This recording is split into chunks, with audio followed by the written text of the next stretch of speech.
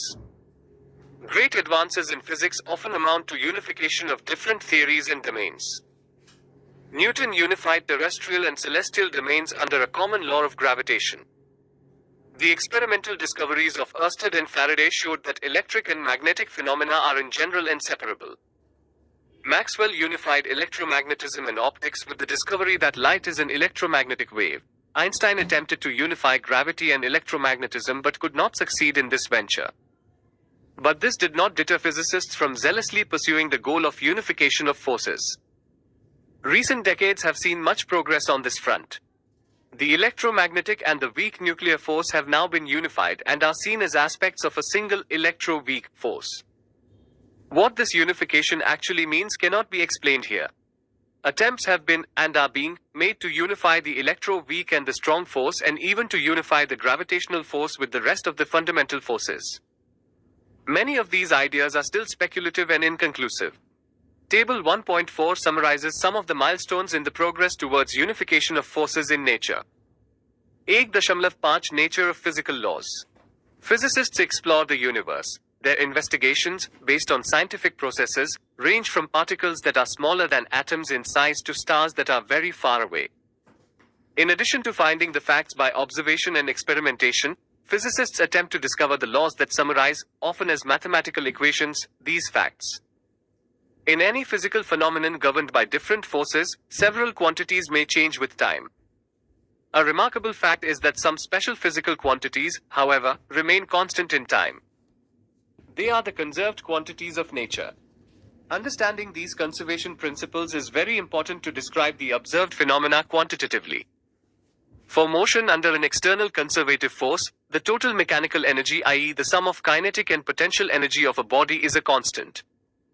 The familiar example is the free fall of an object under gravity. Both the kinetic energy of the object and its potential energy change continuously with time, but the sum remains fixed. If the object is released from rest, the initial potential energy is completely converted into the kinetic energy of the object just before it hits the ground. This law restricted for a conservative force should not be confused with the general law of conservation of energy of an isolated system, which is the basis of the first law of thermodynamics. The concept of energy is central to physics, and the expressions for energy can be written for every physical system. When all forms of energy, e.g., heat, mechanical energy, electrical energy, etc., are counted, it turns out that energy is conserved. The general law of conservation of energy is true for all forces and for any kind of transformation between different forms of energy. In the falling object example, if you include the effect of air resistance during the fall and see the situation after the object hits the ground and stays there, the total mechanical energy is obviously not conserved. The general law of energy conservation, however, is still applicable. The initial potential energy of the stone gets transformed into other forms of energy, heat and sound. Ultimately, sound after it is absorbed becomes heat. The total energy of the system, stone plus the surroundings, remains unchanged. The law of conservation of energy is thought to be valid across all domains of nature, from the microscopic to the macroscopic. It is routinely applied in the analysis of atomic, nuclear and elementary particle processes. At the other end, all kinds of violent phenomena occur in the universe all the time. Yet the total energy of the universe, the most ideal isolated system possible, is believed to remain unchanged. Until the advent of Einstein's theory of relativity, the law of conservation of mass was regarded as another basic conservation law of nature, since matter was thought to be indestructible. It was, and still is, an important principle used, for example, in the analysis of chemical reactions. A chemical reaction is basically a rearrangement of atoms among different molecules. If the total binding energy of the reacting molecules is less than the total binding energy of the product molecules, the difference appears as heat and the reaction is exothermic. The opposite is true for energy-absorbing, endothermic reactions. However, since the atoms are merely rearranged but not destroyed, the total mass of the reactants is the same as the total mass of the products in a chemical reaction. The changes in the binding energy are too small to be measured as changes in mass. According to Einstein's theory, mass m is equivalent to energy E given by the relation E equals Mach 2, where c is speed of light in vacuum. In a nuclear process, mass gets converted to energy, or vice versa. This is the energy which NIST released in a nuclear power generation and nuclear explosions. Sir C.V. Raman, 1888-1970. Chandrasekhara Venkat Raman was born on the 7th of November 1888 in Thiruvannaikaval. He finished his schooling by the age of 11. He graduated from Presidency College, Madras. After finishing his education, he joined financial services of the Indian government.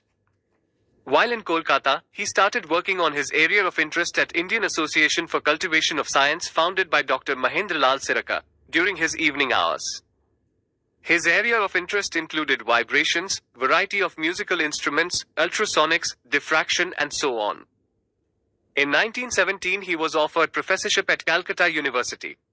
In 1924, he was elected Fellow of the Royal Society of London and received Nobel Prize in Physics in 1930 for his discovery, now known as Raman effect. The Raman effect deals with scattering of light by molecules of a medium when they are excited to vibrational energy levels. This work opened totally new avenues for research for years to come. He spent his later years at Bangalore, first at Indian Institute of Science and then at Raman Research Institute.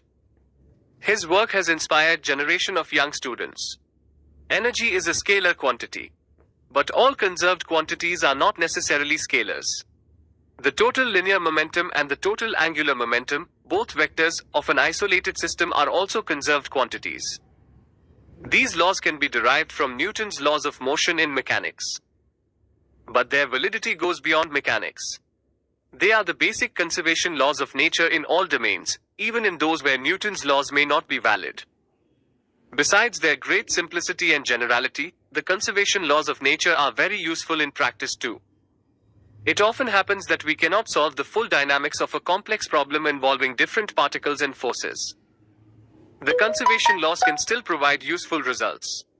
For example, we may not know the complicated forces that act during a collision of two automobiles. Yet momentum conservation law enables us to bypass the complications and predict or rule out possible outcomes of the collision. In nuclear and elementary particle phenomena also, the conservation laws are important tools of analysis. Indeed, using the conservation laws of energy and momentum for B decay. Wolfgang Pauli, 1900-1958, correctly predicted in 1931 the existence of a new particle, now called neutrino, emitted in B decay along with the electron. Energy is a scalar quantity, but all conserved quantities are not necessarily scalars. The total linear momentum and the total angular momentum, both vectors of an isolated system, are also conserved quantities. These laws can be derived from Newton's laws of motion in mechanics. But their validity goes beyond mechanics. They are the basic conservation laws of nature in all domains, even in those where Newton's laws may not be valid. Besides their great simplicity and generality, the conservation laws of nature are very useful in practice too. It often happens that we cannot solve the full dynamics of a complex problem involving different particles and forces. The conservation laws can still provide useful results. For example, we may not know the complicated forces that act during a collision of two automobiles. Yet momentum conservation law enables us to bypass the complications and predict or rule out possible outcomes of the collision. In nuclear and elementary particle phenomena also, the conservation laws are important tools of analysis. Indeed, using the conservation laws of energy and momentum for beta decay. Wolfgang Pauli, 1900-1958, correctly predicted in 1931 the existence of a new particle, now called neutrino, emitted in beta decay along with the electron. Conservation laws have a deep connection with symmetries of nature that you will explore in more advanced courses in physics. For example, an important observation is that the laws of nature do not change with time. If you perform an experiment in your laboratory today and repeat the same experiment, on the same objects under identical conditions, after a year, the results are bound to be the same. It turns out that this symmetry of nature with respect to translation, i.e. displacement, in time is equivalent to the law of conservation of energy. Likewise, space is homogeneous and there is no intrinsically preferred location in the universe. To put it more clearly, the laws of nature are the same everywhere in the universe. Caution. the phenomena may differ from place to place because of differing conditions at different locations. For example, the acceleration due to gravity at the moon is 1/6 that at the Earth. But the law of gravitation is the same both on the moon and the Earth. This symmetry of the laws of nature with respect to translation in space gives rise to conservation of linear momentum. In the same way, isotropy of space, no intrinsically preferred direction in space, underlies the law of conservation of angular momentum Tarankan. The conservation laws of charge and other attributes of elementary particles can also be related to certain abstract symmetries. Symmetries of space and time and other abstract symmetries play a central role in modern theories of fundamental forces in nature. Conservation laws in physics. Conservation of energy, momentum, angular momentum, charge, etc. are considered to be fundamental laws in physics. At this moment, there are many such conservation laws. Apart from the above four, there are others which mostly deal with quantities which have been introduced in nuclear and particle physics. Some of the conserved quantities are called spin, baryon number, strangeness, hypercharge, etc., but you need not worry about them. A conservation law is a hypothesis, based on observations and experiments. It is important to remember that a conservation law cannot be proved. It can be verified or disproved by experiments. An experiment whose result is in conformity with the law verifies or substantiates the law. It does not prove the law. On the other hand, a single experiment whose result goes against the law is enough to disprove it. It would be wrong to ask somebody to prove the law of conservation of energy. This law is an outcome of our experience over several centuries, and it has been found to be valid in all experiments, in mechanics, thermodynamics, electromagnetism, optics, atomic and nuclear physics, or any other area.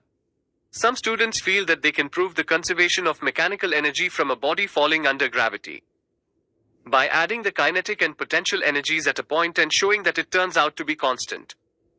As pointed out above, this is only a verification of the law, not its proof. Summary.